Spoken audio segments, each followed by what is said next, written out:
সত্যবতী, স্বামী, সত্যবতী, স্বামী, স্বামী।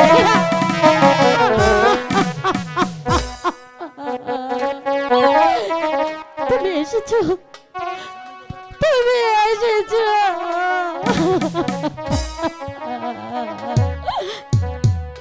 ও কি স্বামী গো, কেন বেঁচে আছে মোদের জীবন।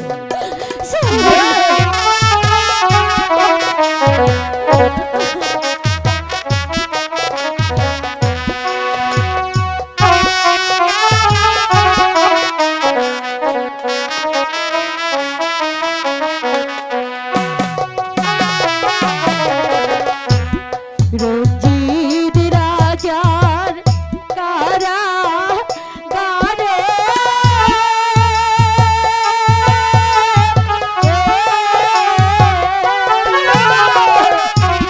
কত কষ্ট দিল মোরে স্বামী গো।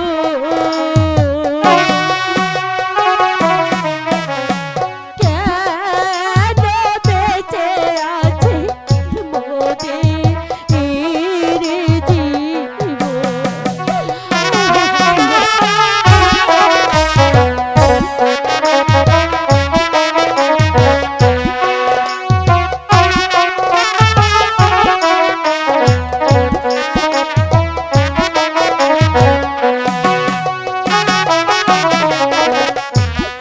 রঞ্জিত রাজা বিহনা দেশে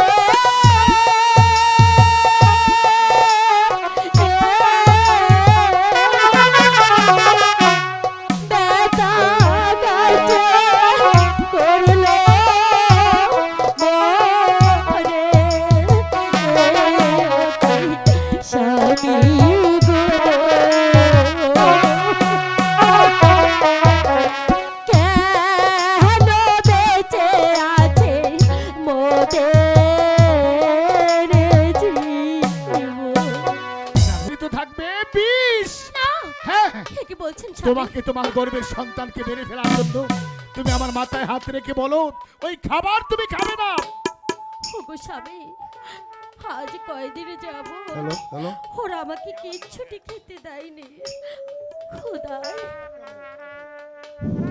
আপনাদের হয়তো অবগত আগামীকালে অনুষ্ঠান, যদি দুর্যোগের কারণে সমস্যা হয় হয়তো গান বন্ধ থাকবে, আর যদি দুর্যোগ না হয় আগামীকালের উপহারটি দেওয়া যাবে।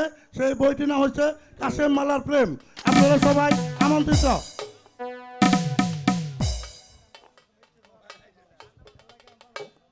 স্বামী, ওই তো কে যেন আসছে।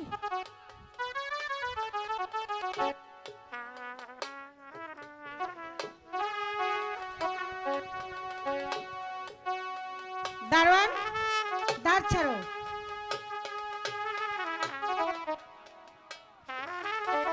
কি ব্যাপার, তোমাকে নতুন নতুন মনে হচ্ছে? জি আমি নতুন, কবে চাকরিতে জয়েন করেছো? আজই জয়েন করেছি। ও আচ্ছা, সেই জন্য তো তোমাকে চিনতে পারছি না। যাই হোক, আমি সত্যবতীর খাবার নিয়ে এসেছি। সত্যবতী, সত্যবতী, আমি তোমার খাবার নিয়ে এসেছি, খাবারটা খেয়ে নাও। এ কি সত্য, এ কি ধাত্রী, তুমি তো খাবার নিয়ে এলে, কিন্তু জল কোথায়? ও আচ্ছা ঠিক আছে, তুমি খেও, আমি এখনই জল নিয়ে আসছি।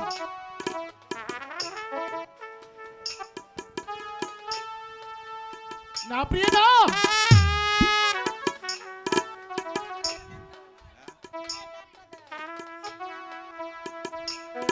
স্বামী,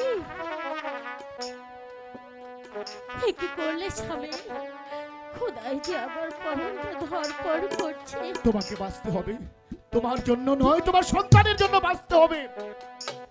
কিন্তু দাসীকে কি বলবো? দাসীকে বলবে খিদের জ্বালা আমি সইতে না পেরে সবগুলো খাবার আমি খেয়ে ফেলেছি। যদি তোমার বিশ্বাস না হয় তাহলে দ্বার রক্ষককে তুমি জিজ্ঞাসা করে দেখো। সত্যবতী, সত্যবতী, এই নাও, আমি তোমার জন্য জল নিয়ে এসেছি। ও মা, এত তাড়াতাড়ি তুমি সব খাবারগুলো খেয়ে ফেললে? হ্যাঁ গো, ক্ষুধার্ত ব্যক্তির সামনে এতগুলো খাবার এভাবে রাখলে কেউ কি না খেয়ে থাকতে পারে? তাই তো ক্ষুধার যন্ত্রণা সহ্য করতে না পেরে আমি সব খাবার খেয়ে ফেলেছি। শোনো, সত্য করে বলো, তুমি সব খাবার খেয়েছো? তুমি যদি আমাকে বিশ্বাস না করো তাহলে ওই প্রহরীকে জিজ্ঞেস করে বলো। প্রহরী, বলুন। তুমি কি দেখেছো সত্যবতী সব খাবার খেয়ে নিয়েছে? জি, সবগুলো খাবার খেয়ে আরো খাবার আমার কাছে চেয়েছিল, কিন্তু আমি সাধারণ সৈনিক, আমি কোত্থেকে দিব তাকে খেতে? আচ্ছা ঠিক আছে, এই নাও তোমার জল। আমি তাহলে এখন আসি।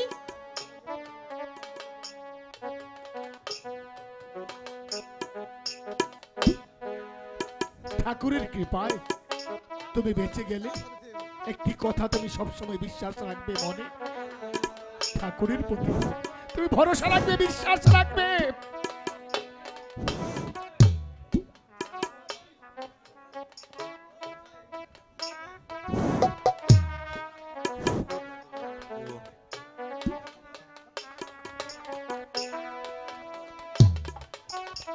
ও মা তোর সন্তানেরি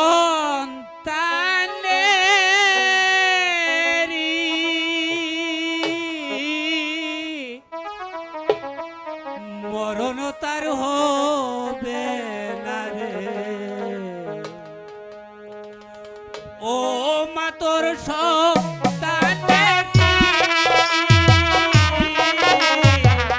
মরণ তার হবে না রে।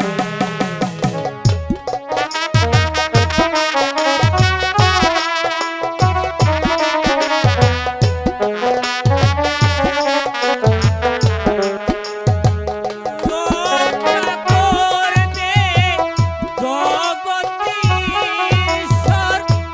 রক্ষা করবে জগদীশ্বর, ধ্বংস হবে না রে। মরণ তার হবে না রে। ও মা তোর সন্তানেরি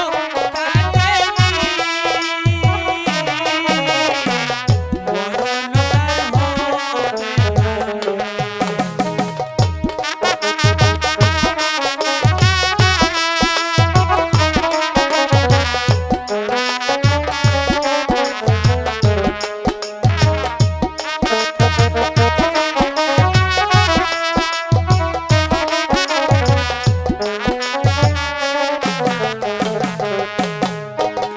জগদীশ যাহার ভাগ্যে যাহা লিখে দিয়েছে রে।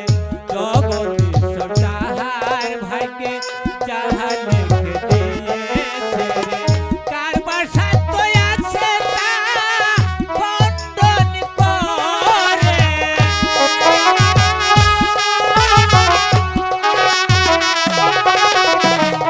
কার বাসায় তো আছে তা খণ্ডন করে। বৃথা তুই ভাবিস না রে। মরণ তার হবে না রে। ও তোর সন্তানেরি মরণ তার হবে না রে। ও তোর সন্তানেরি মরণ তার হবে না রে। ওগো স্বামী, শুনেছ ওই পাগল বাবা কি যেন বলে গেল? পাগল ঠিকই বলেছি, সেই জন্যই তো তোমাকে বলেছি ভগবানের উপর তুমি বিশ্বাস রেখো। ভগবান যত দুঃখই দেখ না কেন আমাদের কিছু সহ্য করতে হবে, ধৈর্য ধরতে হবে। সত্যবতী, তোমাকে অন্য কারাগারে যেতে হবে। প্রহরী, সত্যবতীকে অন্য কারাগারে নিয়ে এসো। সত্যবতী, তোমাদের এই কারাগার তুলে অন্য কারাগারে যেতে হবে। ঠিক আছে তো চলো। প্রহরী, তুমি ওখানে একটু অপেক্ষা করো। অনেকদিন হয়েছে এই কারাগারে আমি ছিলাম, তাই তো কারাগারের মায়ায় পড়ে গেছি। কারাগারটি একটু ভালো করে দেখে নিই।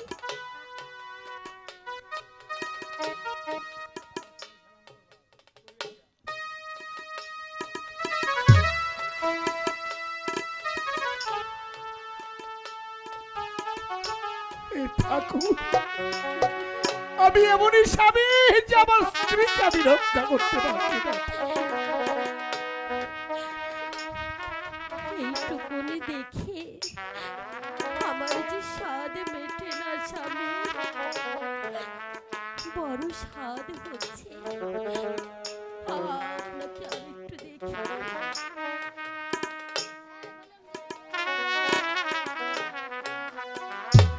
বড় সাধি জাগে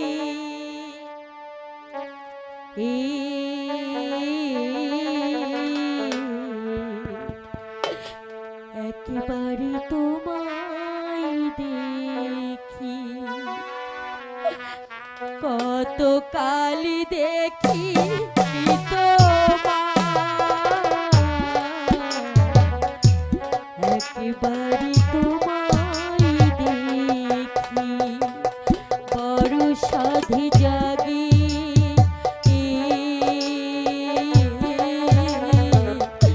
একেবারে তোমায় দেখি।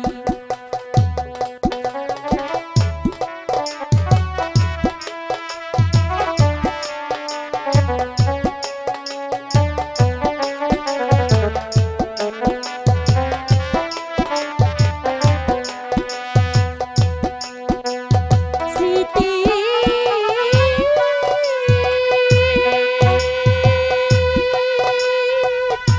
জানালা খুলেছে থাকি, স্মৃতি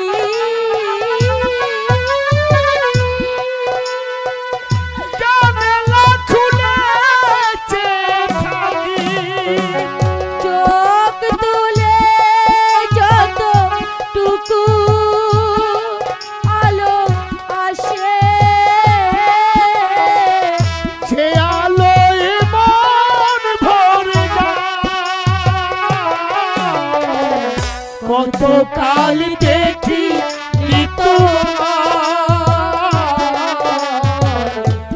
একবার তোমায় দেখি।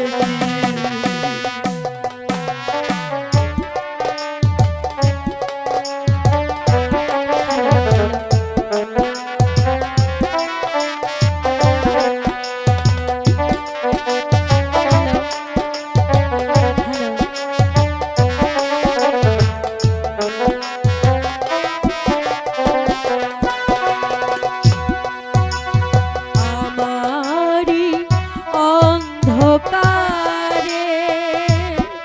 কত রাত কেটে গেল, বলো না। আধারে রয়ে গেলাম। আমার অন্ধকারে কত রাত কেটে গেল, আমি আধারে রয়ে গেলাম। তবু ভোরে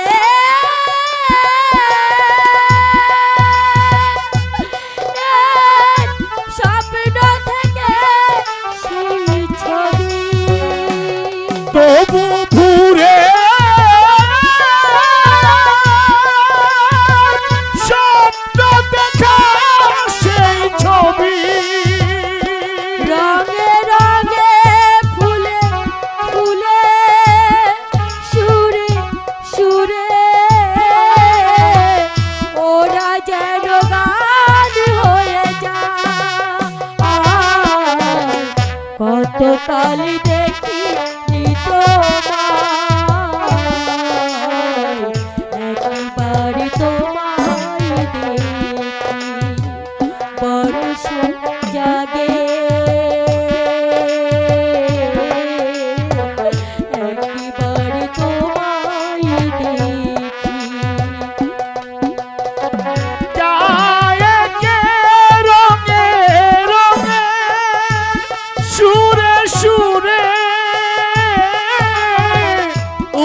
যদি গান হয়ে যায়, কতকাল দেখি নি তোমার,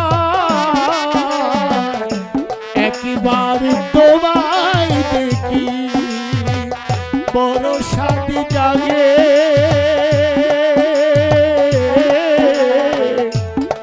একবার তোমায় দেখি। স্বামী, আমাকে যে যেতে হবে, তুমি সাবধানে থেকো। আরে অভাগিনীকে আশীর্বাদ করো, তোমার সন্তানকে যেন ওই ঠাকুর রক্ষা করে, রক্ষা করে। হাসি স্বামী। আসো শতবান।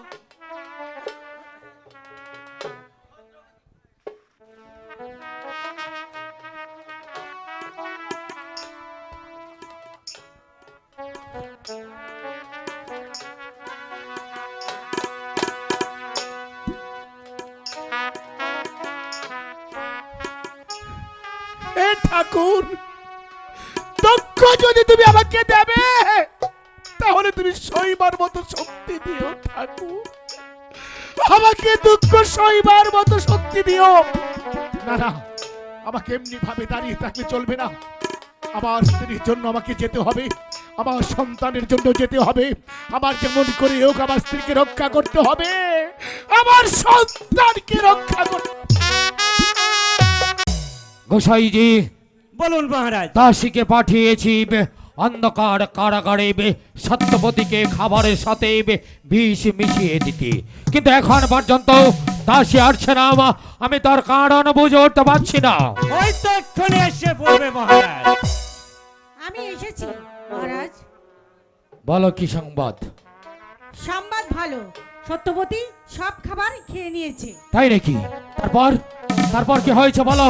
সত্যবতীর গর্বের তারপর কি হয়েছে আমি তো জানি না, আমি জল দিয়ে তারপরে চলে এসেছি ওখান থেকে। তাহলে যা, সংবাদ নিয়ে এখনই আয়, যা যা বলছি। মহারাজ, আমি তাই যাচ্ছি। এখন পর্যন্ত সংবাদ জানালাম সত্যবতীর গর্ভজাত সন্তানের কি হয়েছে।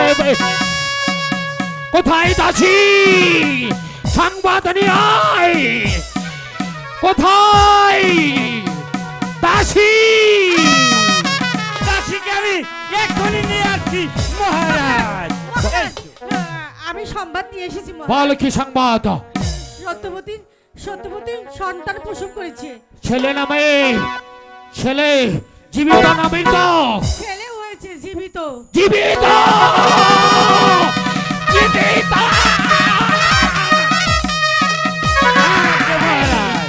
বেরিয়ে যাও, বেরিয়ে যাও আমার চোখের সামনে থেকে। গোসাইজি, আপনাদের পরামর্শ আমি সত্যবতীর খাবারের সাথে বিষ মিশিয়ে দিয়েছি, অথচ এর পরও সত্যবতীর গর্ভ থেকে জীবিত সন্তান হলো কি করে? ওই তো বিষে কাজ করেনি মহারাজ। আবার কি করব? বলুন কি করব? মহারাজ আমি জানি কি করতে হবে। বলুন কি করতে হবে। গোসাইজি, দাত্রীকে আবার পুনরায় ডাকুন। দাত্রীকে ডেকে সত্যবতীর ওই শিশু সন্তানটিকে নতুন একটি পাতিলে করে সাগরে ভাসিয়ে দিন। সাগরের জন্তু ওকে সানন্দে ভক্ষণ করবে, আমার চিরশত্রু নিধন হবে। কোথায় হে দাসী?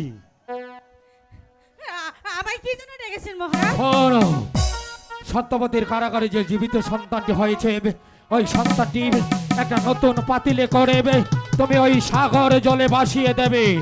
যাও, কাজটি করতে পারলে পাবে পুরস্কার, তা না হলে এবার আর ভুল হবে না, আমি ঠিক ওই বাচ্চাটিকে চুরি করে সাগরের জলে ভাসিয়ে দিব। বেশ, যাও। ঠিক আছে মহারাজ, আমি তাই যাচ্ছি। মহারাজ বলো একটি কথা বলতে কি চাচ্ছি। কথা একবার তো বিষ খাওয়ানো হয়েছিল। হয়েছিল? হে বিষ তো অমৃত হয়ে তার প্রাণ রক্ষা করে দিল। আচ্ছা, এবার সাগরের জলে ভাসিয়ে দিলে সাগরের জল হয়তো বা শুকিয়ে যাইতে পারে মহারাজ। সাগরের জল হ্যাঁ মহারাজ। সাগরের জল মহারাজ, এই সাগরের জল এই শুকাবে কেন? এই সাগরের জল সাগরেই থাকবে মহারাজ। আমার চির শত্রু এবার নিধন হবে।